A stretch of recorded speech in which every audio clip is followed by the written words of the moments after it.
Good, thank you. How you doing?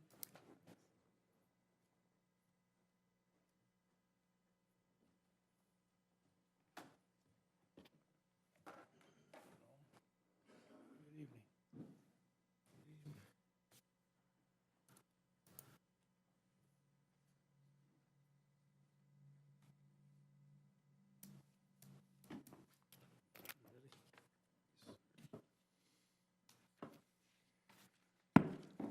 Good evening, everybody. 6 o'clock. Welcome to the work session for our June 2nd, 2020 meeting. Let the record reflect that all members of the council are here and present, with the exception of Ms. Malcolm. It's going to be fairly quick tonight. We have a number of things happening around town, so I'm going to kick it off by moving it to Mr. Probst for the city administrator update. Thank you, Mayor. I just want to talk about two projects right now. As you know, back in March, you guys approved the Peters and Foster agreement.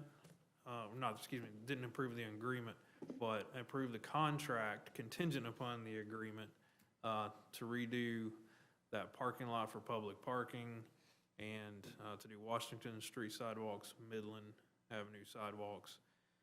Well, in the 11th hour, suddenly we hit a roadblock on the agreement with the property owners. So this kind of just came to my attention, but the contract bid is kind of running out of time now, so I kind of wanted to bring that up and note that we can kind of pivot and just finish out those sidewalks as intended. We can still get the easements from the property owner in my discussions with them, but suddenly they don't want us to redo the parking lot. Kind of interesting, but here we are. So before I bring back any actual figures on that to you next week, just kind of wanted to unofficially poll you here in the work session to see if you had any thoughts on kind of shifting that project. My actual thoughts is once we do the sidewalk expansion in that area, it'll probably motivate them to actually circle back to the agreement, but. Is there an opportunity for us to still share parking? Yeah, so they didn't say anything to the contrary that, no, the city is not allowed to use parking anymore. But should they sell that building or something like that in the future, that may change without the agreement in place.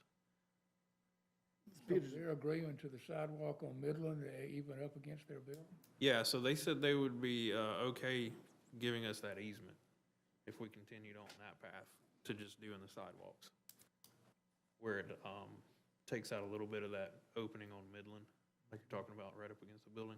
They're okay with that, verbally anyway. This Peters and Foster's. Peters and Foster's, yes. They invited us to do it. We didn't ask them. Well, yes. Dynamics change, ideas change, but that's the reality we're at right now. So before I go back and do any more homework, just wanted your thoughts on pursuing the sidewalk expansion without, the parking lot itself is $30,000 to $40,000 in total cost. So that's not, it was a small component of the total cost of that project. Any major objection from you all informally? Good to move forward. I'll bring something back next week on that. Okay. Secondly, a bypass update, truck connector, as it's officially known. Right-of-way is almost completely finished with GDOT. As you know, that's a massive project. Actually, it was today I just found out they had finalized earlier in May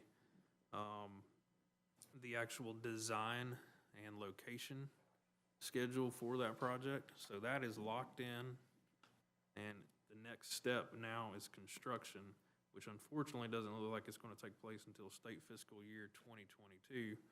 So that's July 2021 at earliest. I'm hoping to try to work with state officials to speed that up a little bit, since everything else seems to be kind of a done deal now. But I don't know that that'll happen given the large expense of construction. I mean, that's $25 million in construction costs. So But we'll do the best we can to try to keep that moving as fast as possible. But it is tracking, just slowly. Do you have any timing on the loop coming out of Home Depot? We're still working on that as well. That's looking about the same time, 2022. Fiscal year. Close. Yep. You good? Good, thank you, sir. Thank you, Mr. Probst. Mr. Bailey, Central Services. Thank you, sir. Just a couple of quick things. Summer newsletter went out Monday, June 1st, yesterday. And then the only other thing I was going to hit on was the police station, municipal court building construction is moving along nicely.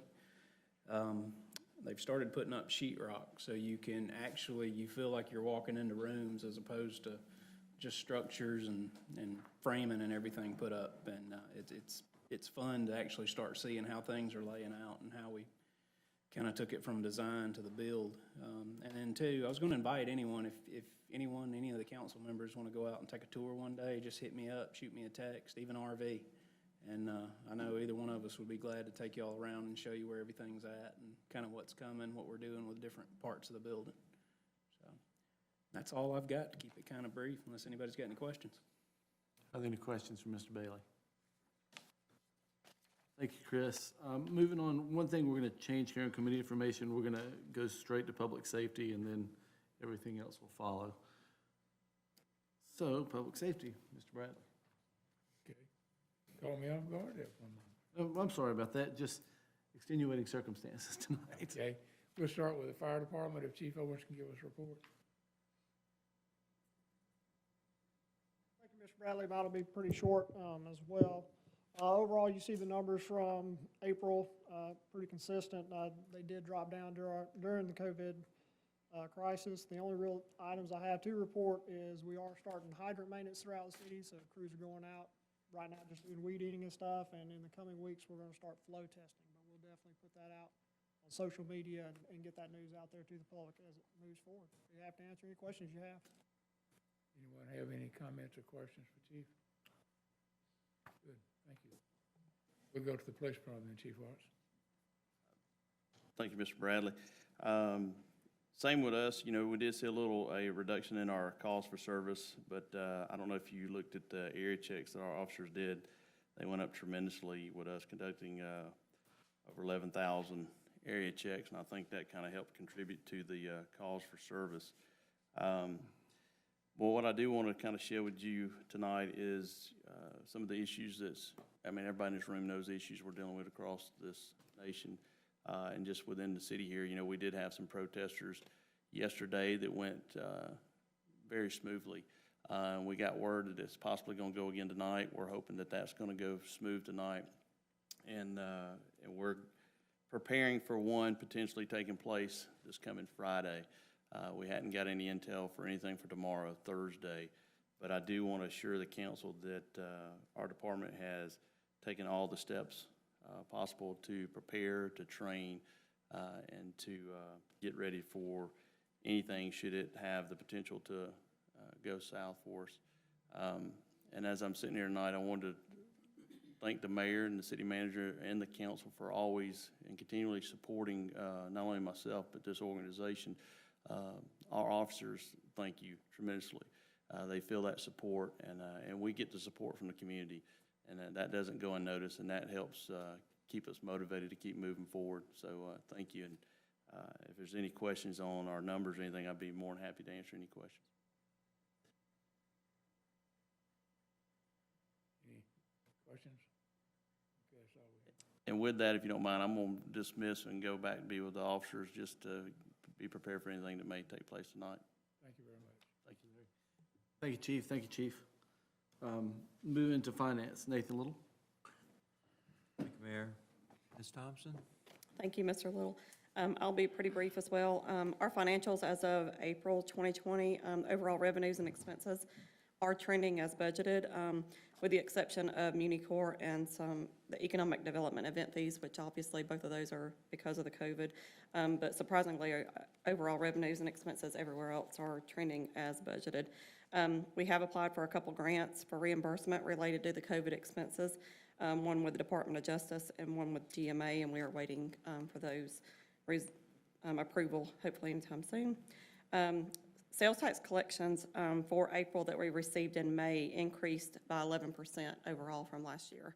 So that was the very encouraging news that we were seeing as far as the businesses around here. So hopefully that'll continue to trend upwards and not downwards like we had anticipated.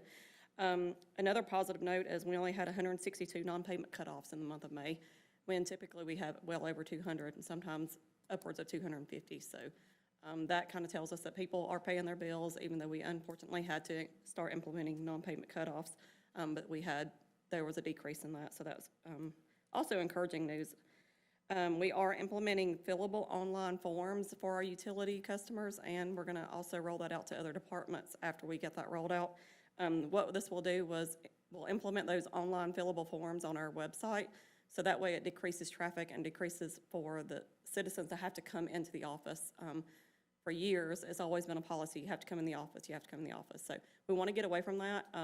Honestly, when I got service with Walton EMC, even 25 years ago, I didn't even go to Walton EMC. I did it all on the phone or online. So we're trying to get there, and we're implementing that hopefully later this week or first of next week. And the last thing, Adam Fraley with Malden Jenkins, our auditors, will be here, well, not here, but he will be presenting the 2019 CAFR next week. He will be doing it via phone due to their policy on COVID right now with site visits. So I'll get that out to y'all later this week, or hopefully by Monday, as soon as they get me that final form. And that is all I have. If you have any questions, I'll be glad to answer them.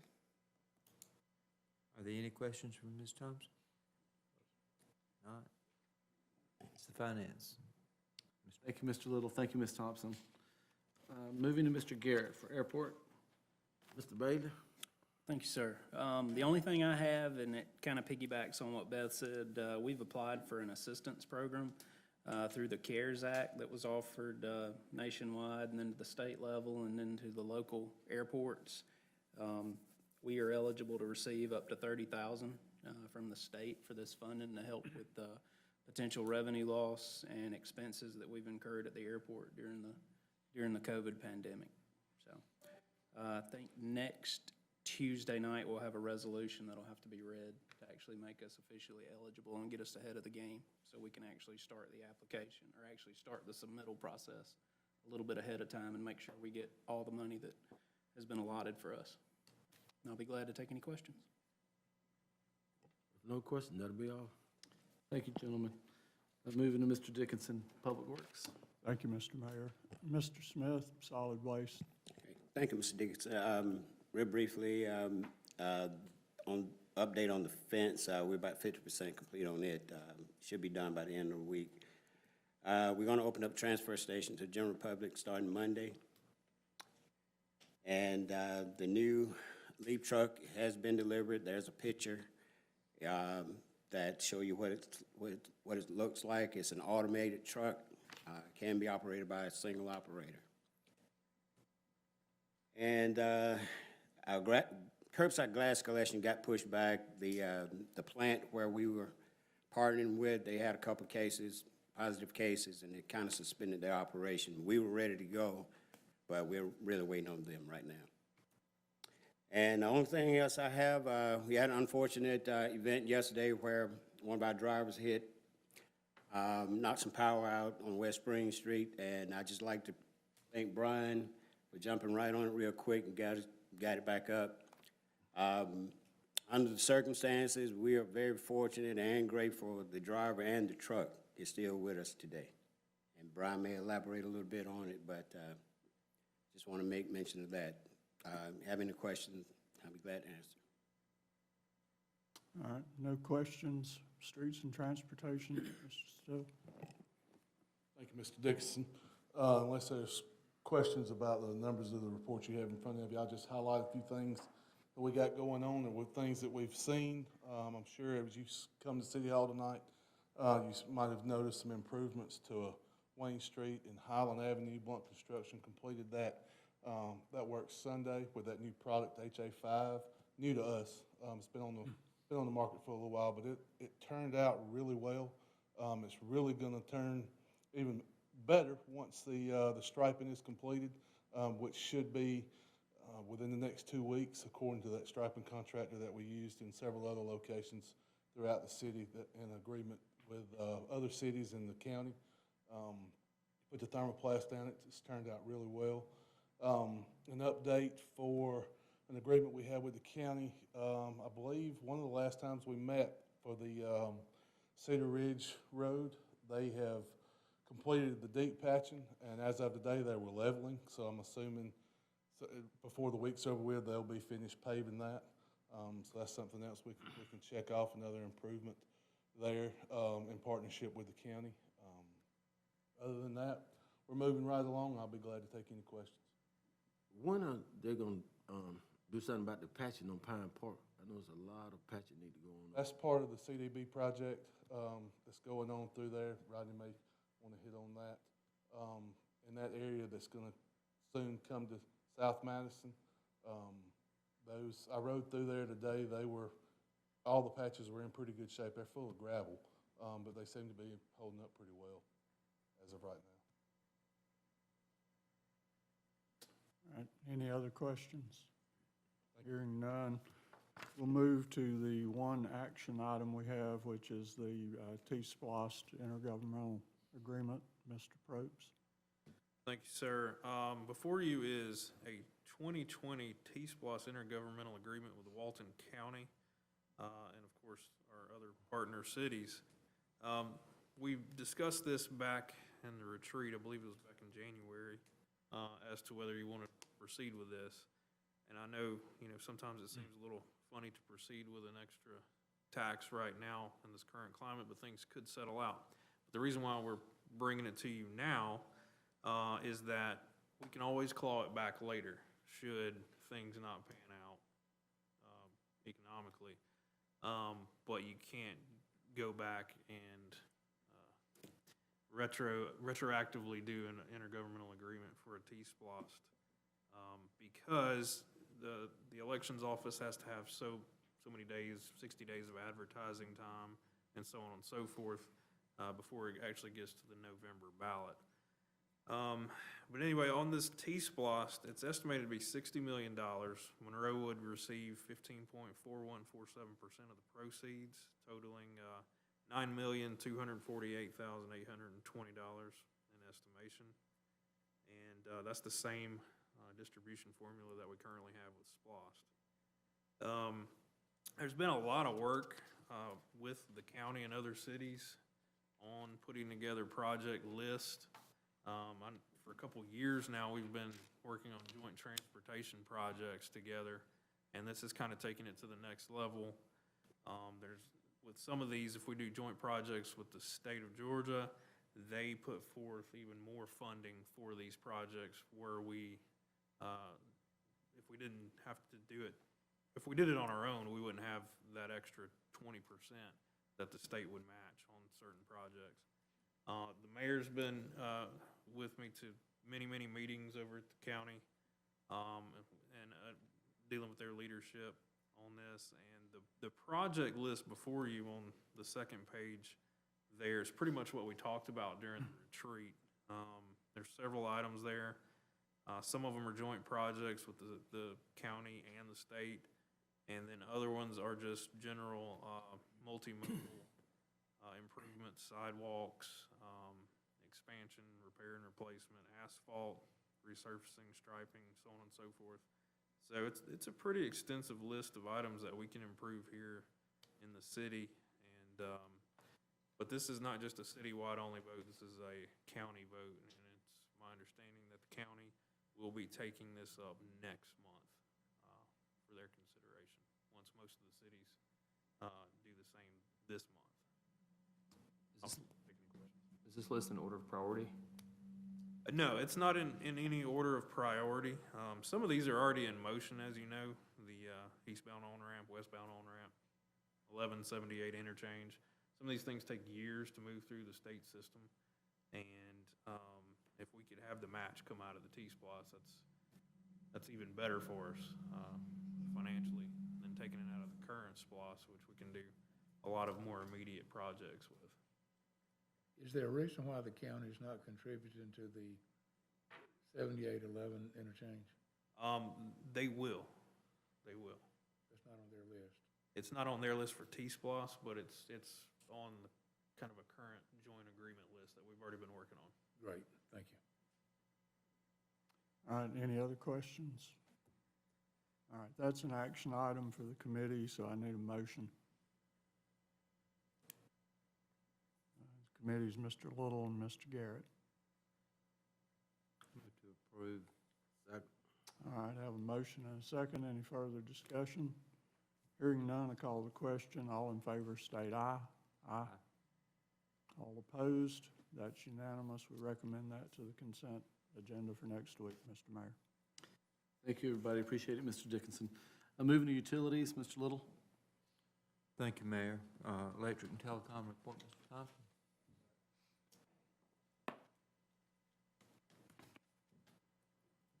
The only thing I will say about the accident is accidents do happen, but the driver did, after the accident, did the exact right thing. Stayed inside the vehicle. So I want everybody to understand, if you have wires on your vehicle, unless the vehicle's on fire, stay in the vehicle. That line stayed energized. And if he had got out of the vehicle, he could have come in contact. And it'd have been a much worse discussion we're having here tonight. That's all I have to say about that. I'll make it as brief as possible about the rest. Logan and I have been working with the owners of the Pavilion project, and we're close on a light to light the roadways that the city will own at the end of the project. Be very similar to the downtown lights or the lights inside our project, a pole with a 48-inch arm with a teardrop fixture. We should have that finalized by the end of the week, first of next week. They will be purchasing this product, or these lights, and they will become property of the city at the end of 1 year. The other thing I wanted to mention is, if you've looked at our report on electric, you can see our sales are significantly down, 10-15% per month. It'd be real easy to poke that at the COVID and say, COVID has caused our sales to be down, but it's mainly weather. If you look at how mild January, March, April, and now May have been, I would say 2/3 of it is weather. So that's really how that affects our budget. I think it's going to get hot here over the next couple of weeks. All the forecasts are showing it to get hot. So air conditioning use, businesses firing back up. We did have Leggett and Platt shut down I believe it was one shift for a while. That's our largest customer, so that did hit for a little bit. But I think they're back up and running now. So I think we'll be all right as we move through the summer. If you have any questions, I'll take them. Any questions? Thank you, Brian. Thank y'all. Mr. Middlebrooks, water, sewer, gas, and stormwater. Thank you, Mr. Little. Just a quick update on a couple projects.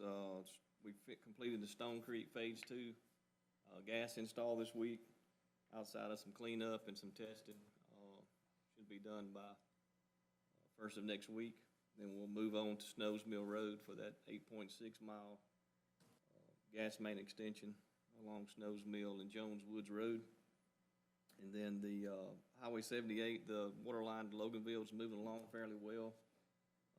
Contractor has about 12,000 feet in now, and half the bores have been made. Wait on a rock profile for Alcovey River to try to see if we can determine a better route to get across. So that's kind of holding that part of it up. But and then next week we'll be coming to you with some more information on the EDA's CARES Act Recovery Assistance Funding. We're going to put in for a grant for an elevated water storage tank at the Piedmont Industrial Park to benefit the existing and future industries with their water demands. We'll have more information next week on that. If you got any questions, I'll be more than happy to answer those. We're running fiber conduit with that water line, aren't we? Yes.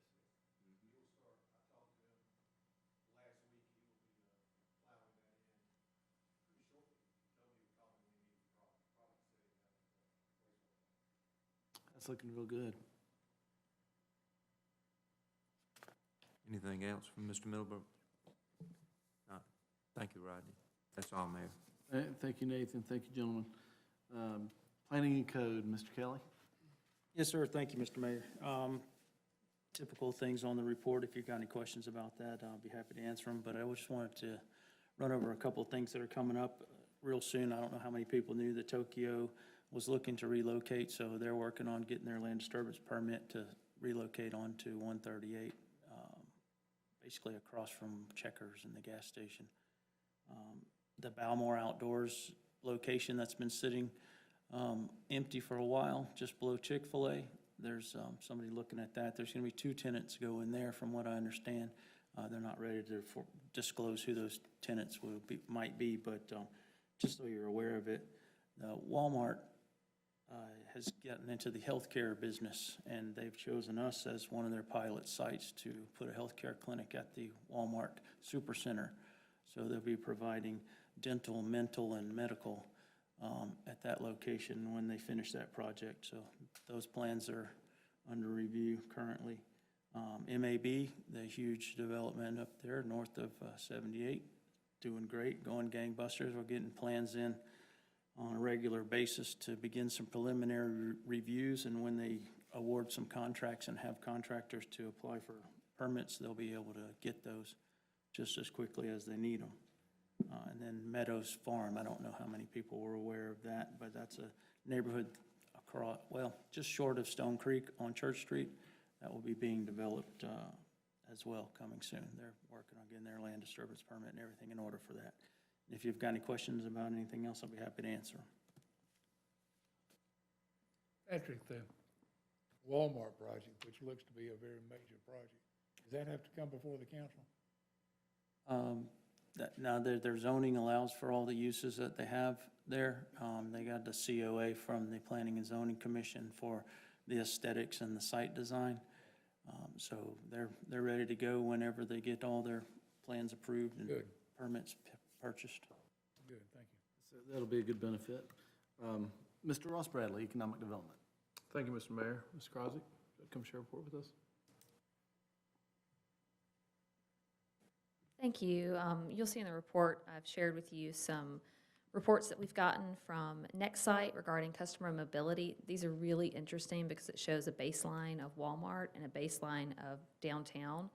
And then it shows from January, when the first reported case of COVID in the United States was, up until the end of April or mid-April. So you can kind of see the impact on mobility of basically where people are and staying home, and you can see how drastically downtown was impacted, which is one of the reasons we're so thankful that you all made the decision to create the DDA stabilization grants to help downtown. And also the great news is the customer base that we typically have is really large, and so hopefully that will help us be resilient as we modify and businesses come out of this.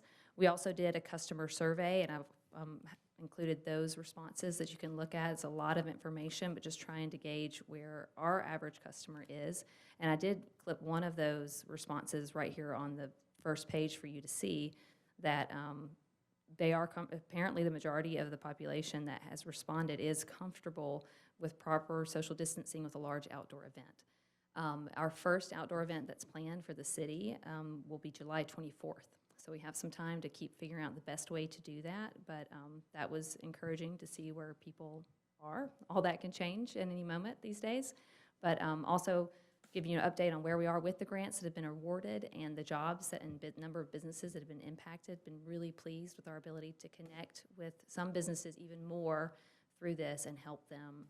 And we are going to be starting a version of our face-to-face farmers market this Saturday. It'll be spaced out and limited vendors, but we'll continue to do the online market too, so people can do ordering and pickup, but we are going to try to do a face-to-face market this Saturday.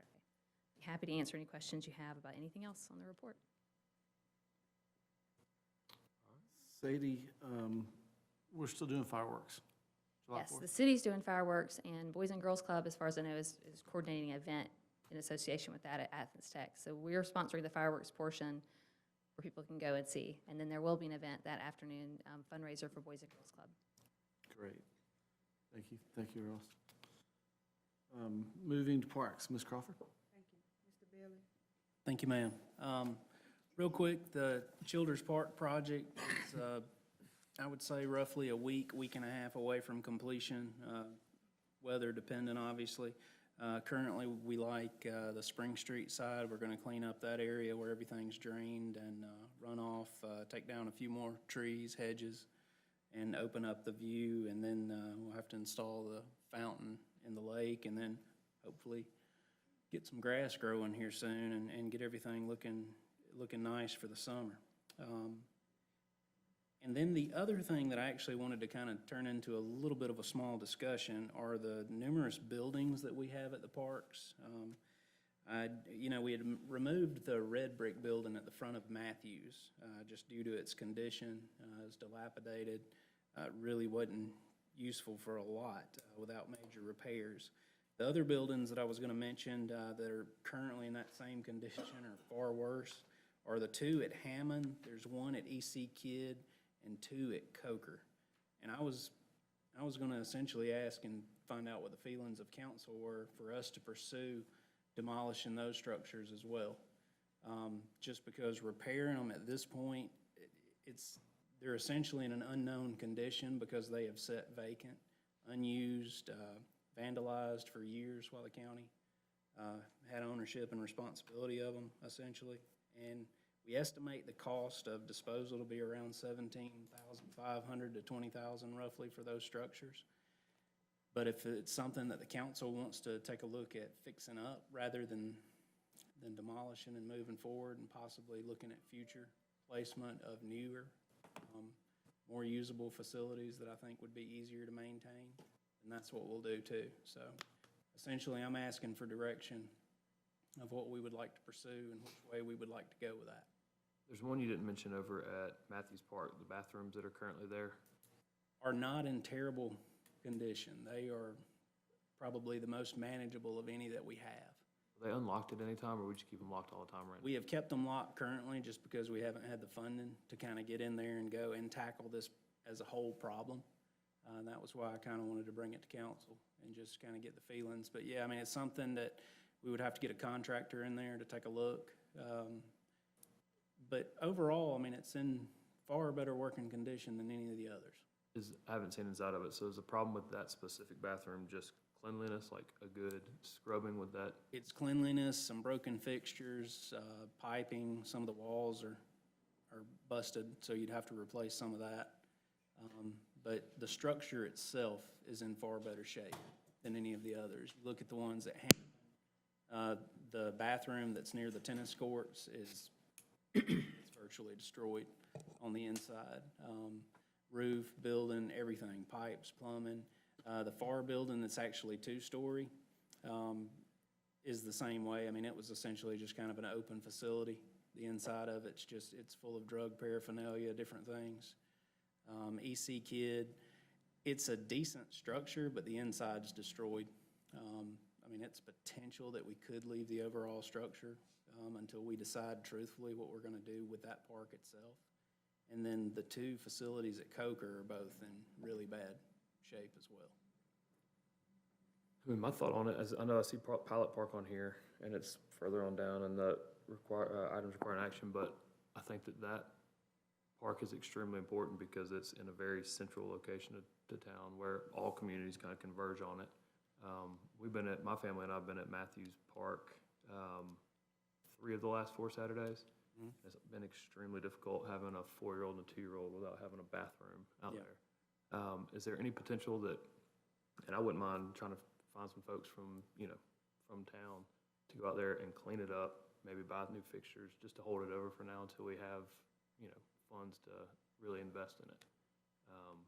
You could potentially, I think, and, I mean, we could get a contractor to take a look at that one and get a specific price, and then we could potentially reach out to businesses or something if that's the direction that we want to go. I mean, some rags, Is there an issue with the restrooms, though, with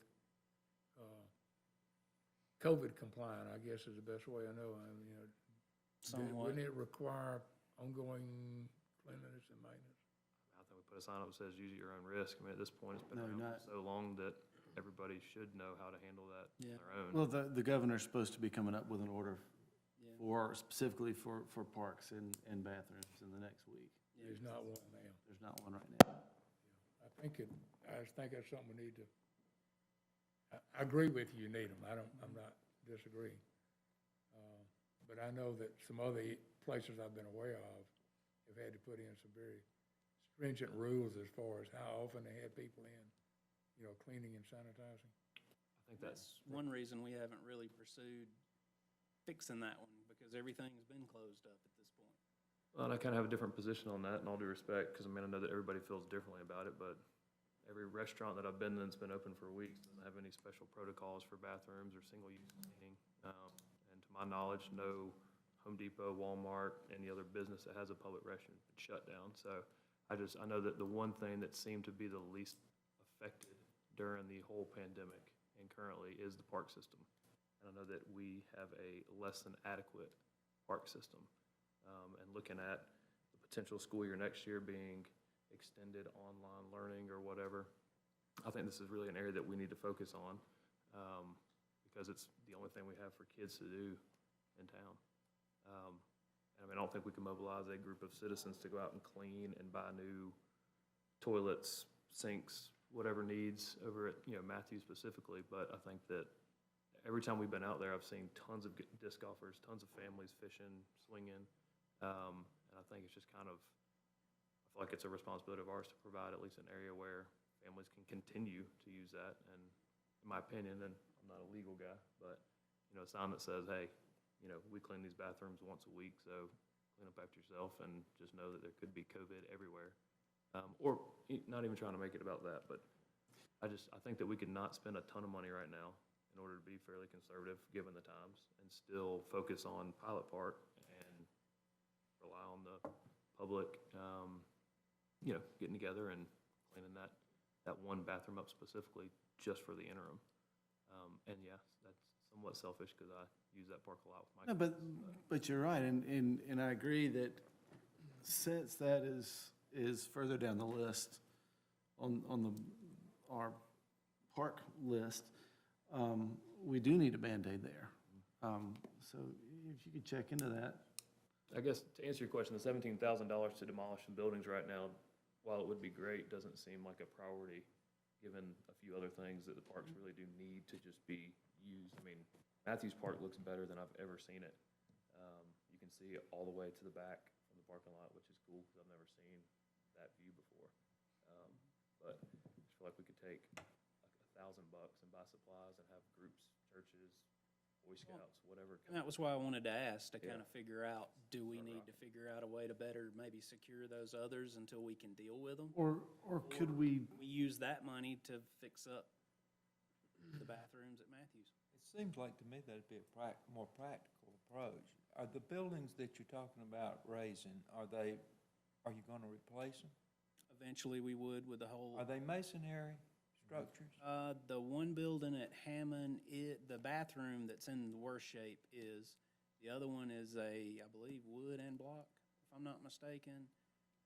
Coker, the bathrooms on the right, I think are block, if I'm not mistaken, and then the old Scores stand box, whatever, it's wood. EC I may be Kid now, that's surprised, block. but even with major renovation, it's cheaper than tearing it down and putting another one there, isn't it? To a point, I think the green building at the tennis courts at Hammond, to me, is beyond repair. It looks. That's like that concession stand. But that's a building block up building. front. though. Yeah, that's a It's block masonry building. The block I mean, building. all them buildings, block you're talking part of about it was masonry destroyed. buildings. There's one that's wood, but I think the majority of them are block. And I know that we had I don't know if y'all ever played spike ball. We had a spike ball tournament back in December over at Hammond Park, and I went in there to change clothes for a Christmas concert, and I couldn't even make myself change. And I've changed clothes in some pretty nasty places. So if anything, it needs to. If anything, that sounded terrible. Excuse me, y'all. If anything, that all those buildings need to be secured so that no one can enter those buildings. And I don't. And we do that and we get doors kicked in. do we have an issue with seeing what we can do to put a Band-Aid on Matthews, and do we have an issue with tearing down the other ones that you see or a group sees as demolition at best? Or do you, as a council, want to take the time to go out and look at each one and then come back and talk about it again next month? I think for the sake of finances, I would be happy to go with anybody and just go look at all of this and try to put a plan together, rather than just assuming right now. Not to say that you're wrong, but. No, that's what I'm asking. Yeah, I'd like to go check it out and just I would see like to have y'all what's the biggest bang for the buck with spending the least amount of money. Do you mind getting together with Moshe and Ross and Lee and David, and you all make that recommendation? Good, because I didn't want to push them over and then come back and told you I did, and uh-oh. That's enough to cost you $17,000 pushing bricks over. I wasn't doing that.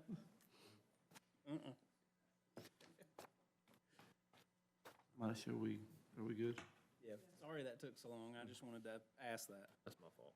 All right, no, thank you, everybody. Moving to items for discussion, public hearing rezone at 1020 South Madison. Mr. Kelly? Thank you, Mr. Mayor. This property is a R2 zoned property, which is an existing non-conforming use. It has a parsonage and a church on it. The owners wish to subdivide the property. We recommended that they rezone to the requested zoning of R1A.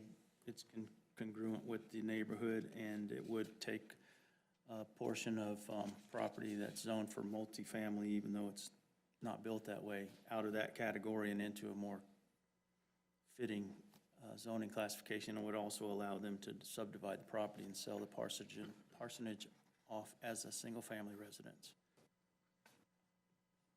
Okay. Are there any questions for Mr. Kelly? All right, hearing none, we'll move to the public hearing rezone for 603 and 606 Alcovey. Mr. Kelly? Yes, sir. Thank you, Mr. Mayor. I wasn't completely prepared to discuss this evening since we had removed it from the agenda based on the ineligibility of the application, which was determined rather late in the process. But it is a request for a rezone of 3.97 acres from R1A conditional that was rezoned 2 years ago to that zoning classification to a PRD. It's for a duplex community for 55 and older living community. Okay. Are there any questions for Mr. Kelly? Question on that one. I remember when we rezoned it to R1A and made the lots small for that rezoning. Does this request make those lots same size or smaller, or? I don't think there are lots on this one. This is going to be, let me double check, but it was not going to be fee simple. It was going to be just a development of those units. Sorry, my iPad's going a little slow here.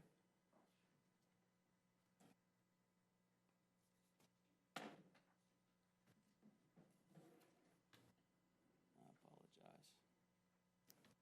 Yeah, this is just a single parcel with those units on it. It's going to be, in concept, it was discussed to be similar to the cottages of Monroe in its development pattern, but in its presentation, it was somewhat lacking. So I put some conditions on it that I thought should be considered before it was approved or denied, and I recommended for tabling so that it could be considered further by the applicant. Planning Commission decided to recommend contingent upon those conditions approval. And then subsequently, I realized that on its face, it wasn't eligible due to the lack of the required zoning. So we offered the path forward of a variance, which fell through because we had a very small window of opportunity to get that done. And the application came in with the wrong request on it. So we lost that opportunity to get this concurrent, so pulled it from the agenda to allow for it to be restarted with a request for a variance and the rezone to be considered concurrently going forward. So it's coming to us next week for a vote, though? Well, since it was reintroduced to the agenda, I suppose it would, but as I said, I removed it to allow for reconsideration and a better path forward. A little bit cleaner, a little bit cleaner process. Do you think you can be ready by next week? I know we can move it a month. So, sorry, Mr. Wilson, if we're not ready, I don't want to make any decisions. Yeah, I don't think it's ready, and besides that, the recommendation for approval was contingent upon modifying and revising the plan, which we haven't received even to this date, any revision to the plan, so there's almost no way to have it ready for next week's meeting. So, That's why it was removed, so we could get it on a cleaner and better path. you're gonna say something? Yeah, so through all this was a little bit of a awkward process, I guess, from beginning to end here to where we are now. I reinstated after petition of the applicant to the agenda. However, yeah, with the code officer's recommendation that it doesn't meet the criteria, that was the whole reason why it was pulled from PRD. Are there other suitable rezonings that it could have a less of a variance on? Quite possibly, such as an R2 or something like that. However, there are other considerations there as well, future land use plan, so on and so forth. You all know that.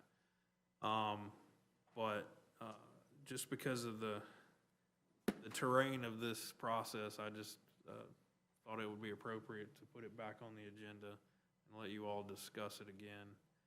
Should it not be ready, I mean, it could be tabled again.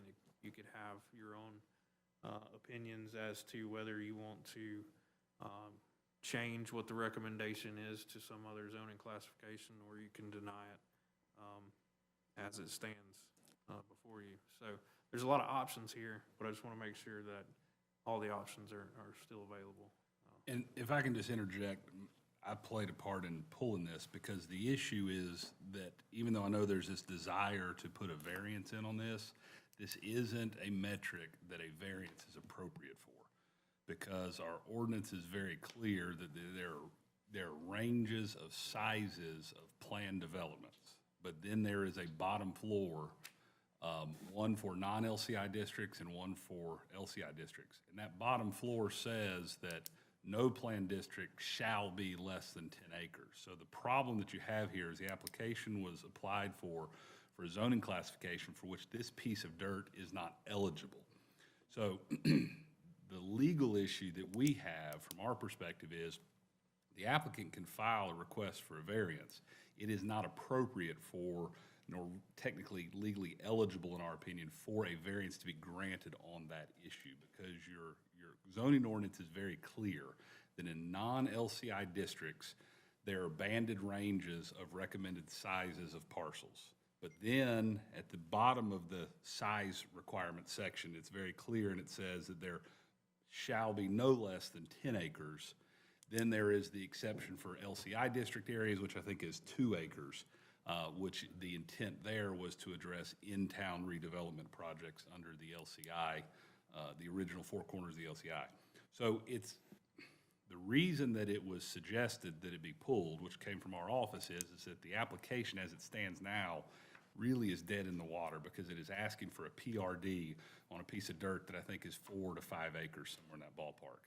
So it's less than half of what is the absolute floor minimum for a planned development acreage in a non-LCI section of town. So really the appropriate path would be for the applicant to explore appropriate requests for zoning classifications that fit with our land use plan, fit with our future land use map, fit with the parameters of minimum size requirements and the like. That's, I understand it's a little bit out of order and it seems a little bit convoluted, but that's the problem that's before, that's the problem that the applicant has with this piece of dirt, is it is not eligible for a planned development due to its size. If I could interject one other point on that, if you'll allow it. That was the limiting factor on the rezone from 2 years ago as well, which we were aware of. It just unfortunately was missed on the review this time, but we did discuss that. That's why they were limited to going with the R1A option, because that was the only one that would be eligible for a rezone. So we were aware of it 2 years ago, and we had forgotten since, apparently. So is this something that we can leave on the agenda, something you can work out over the next few days? Or is it something I think if it was just allowed to be pulled and reconfigured, we work with them diligently to come up with a viable option if there is one. Anything that we can do will certainly help. Well, isn't a variance necessary for this rezone? Well, it would have been to even be considered, but again, with what Paul just interjected, it'd been below the absolute required minimum that you could vary under, so on its face, it's ineligible. And that's, once we made that realization, we contacted the applicant and told him that and So looked for a path forward. can we leave this on the agenda for next week? Or shall we just, Well, I mean, I had pulled it, I expected it to remain that way, but yeah, I think we ought to just withdraw it. I've already processed the return of the payment for the application and informed the applicant that that was the path that we were going with. And then he can reapply with a proper, with an eligible, not that this one's improper, with an eligible rezone request. okay. Thank you, Mr. Kelly. Are there any other questions? Moving forward to the Pilot Park Rehabilitation Project. Yes, sir. Not tonight, it's the work session. That would be next week if it were on the public meeting agenda. But this is just for council discussion.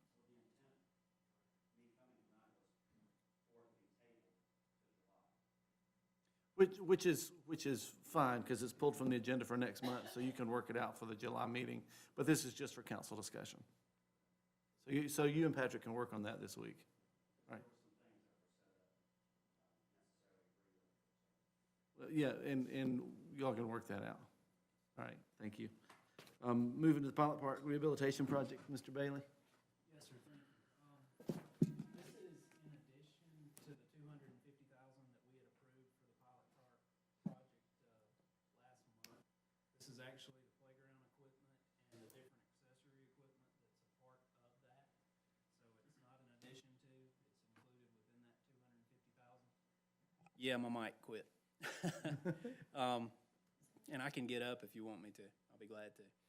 I think you're fine. I just figured I'd talk a little louder. But, yeah, this is, after all the evaluations, we had 8 different companies submit bids, proposals. Ms. Crawford, myself, and a couple of other evaluators went through the list, and we actually narrowed it down to the 2 companies that are on that sheet that I had passed around that didn't make it into the agenda packet. Those were the top 2, the 2 that we met with. Essentially asked them to get their bids kind of down to the lowest dollar that they could. And we went in a little more detailed, picked out what we liked, what we didn't like, and essentially had them bid apples to apples. And Play South Playground Creators was the lowest bid, the chosen proposal, and their total was for $175,468 to be within that $250,000 overall park project, and just asking for overall approval of them as the chosen vendor. Thank you, Mr. Bailey. Are there any questions or comments? How many acres is Pilot Park? I think it's 1.9, is that right? I'm pretty sure that's right. And then the community garden is roughly, I don't know, maybe a third of an acre, give or take. Maybe not even that much. Probably 0.1. They no third, that's 1.9. So we think it's okay to spend $250,000 in a place that ain't 2 acres, and we got Matthew Park out there with acres and acres, and we ain't trying to figure out a way to get that fixed up first?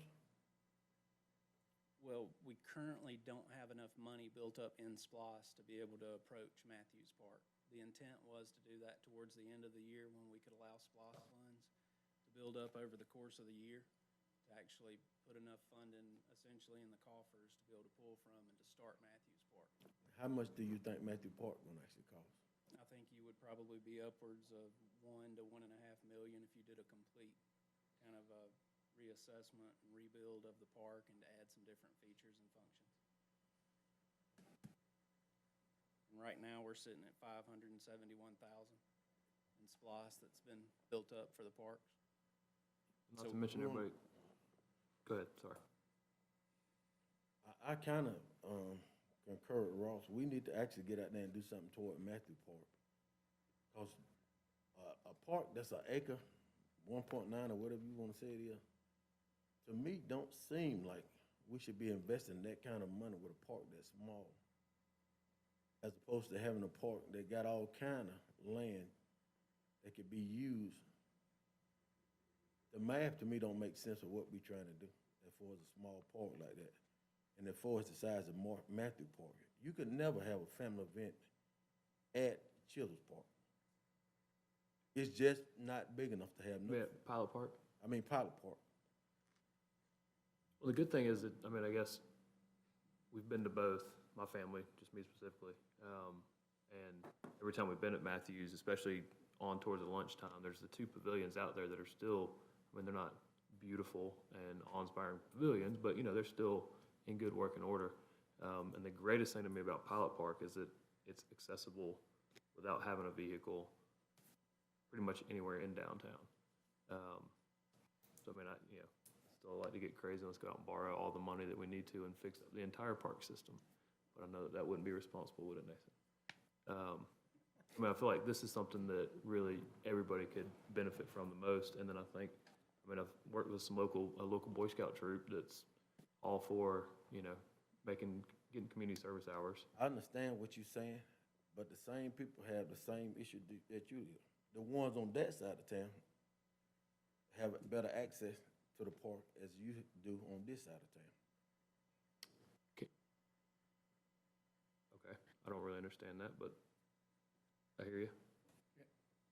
And I understand that this $250,000 though, wait a minute, that is Pilot Park, are we finished spending money there with the exception of playground equipment?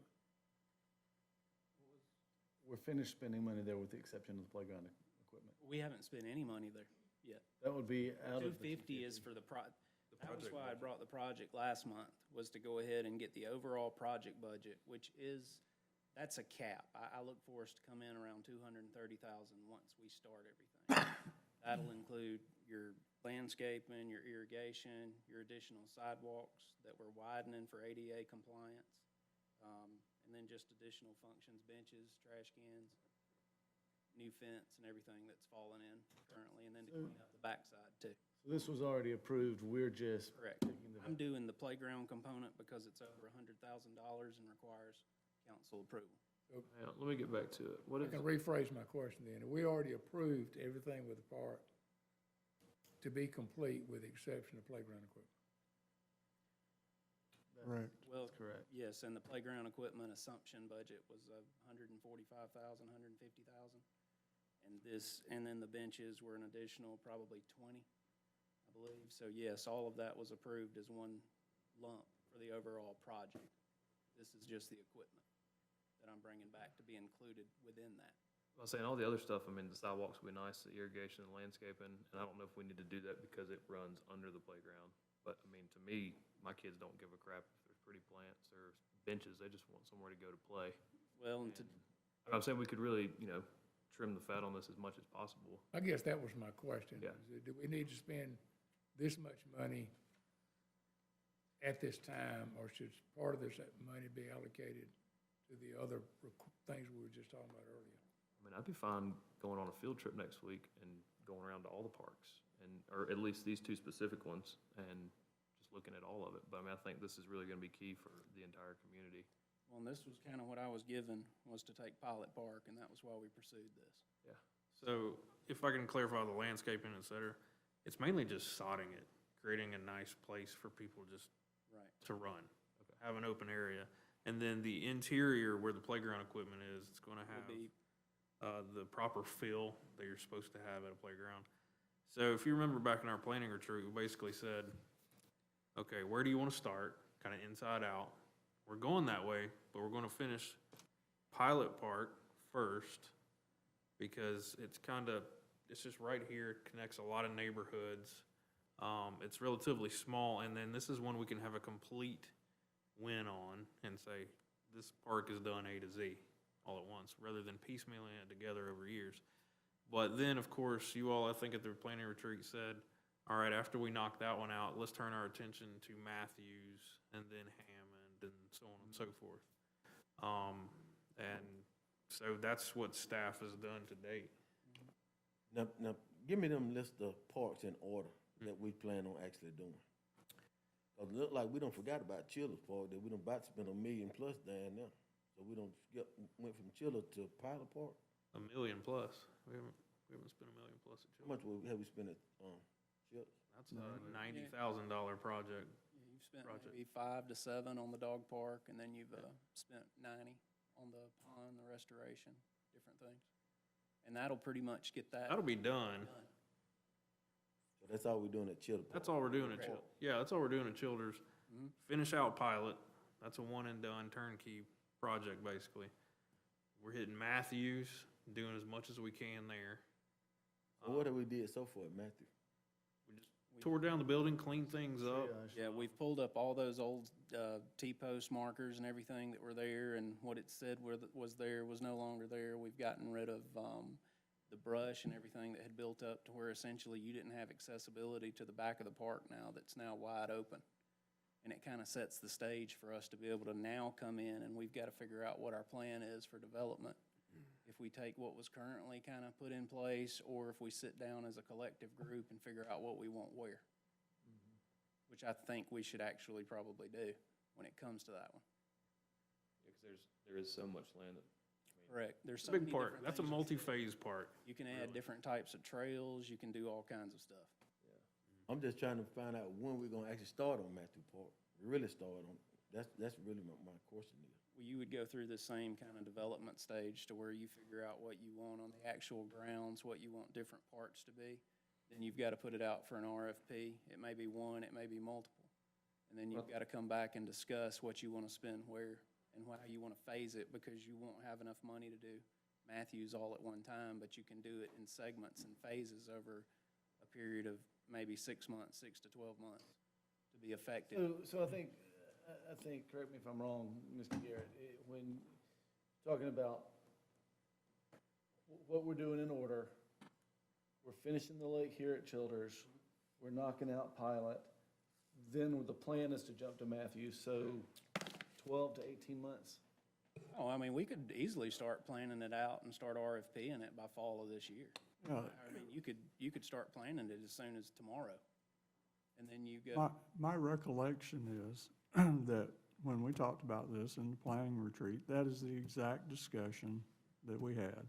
We've got the 2 parks that were well on their way to being finished, which is Childers and Pilot. And we said, okay, we're gonna knock those 2 out, have them, perfect the way they need to be for the public. And remember, our discussion was that these parks have different functions, different purposes.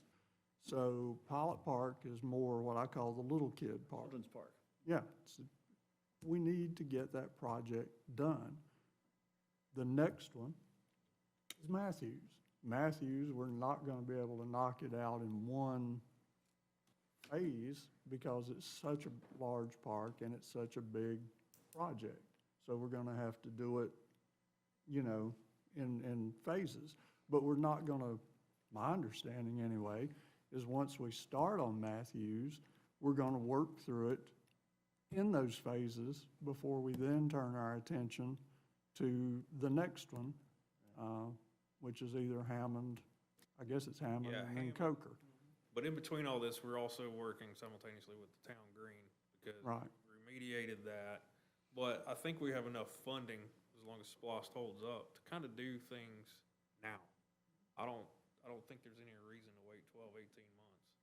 Right. I think we can start the scoping of it, the engineering of it, or whatever it may be that you all agree on, basically now. As soon as we turn loose on this Pilot Park project, we can turn our attention to those projects. well, when you think about it, we took over the parks January 14th of this year. Here we are, the first meeting of June, so it took us roughly 6 months from start to finish to know that we were gonna do pilot, to put everything together, to put it out for proposal. Now granted, we had a little bit of a strange situation with COVID ramping up, and we kind of pushed some things off so we could make sure funding was there. But that's the thing, I mean, there's a lot that goes into the planning process of it, and then once you put out proposals and get everything, and then with Matthews being so big, you wouldn't do it all at once, you would segment it, so you're not closing down the entire park. So you're leaving different areas open, and it's still very functional while you're upgrading it. I think that'll be very important for the Parks Committee to get together, figure out what the priorities are at Matthews Park. Can we get the grass cut someday at Coker Field? Yeah, but, you know, Hogging, I think. obviously that hadn't been a high priority because it is closed right now, but we do cut it periodically. But if it was in front of your house, you'd get it cut.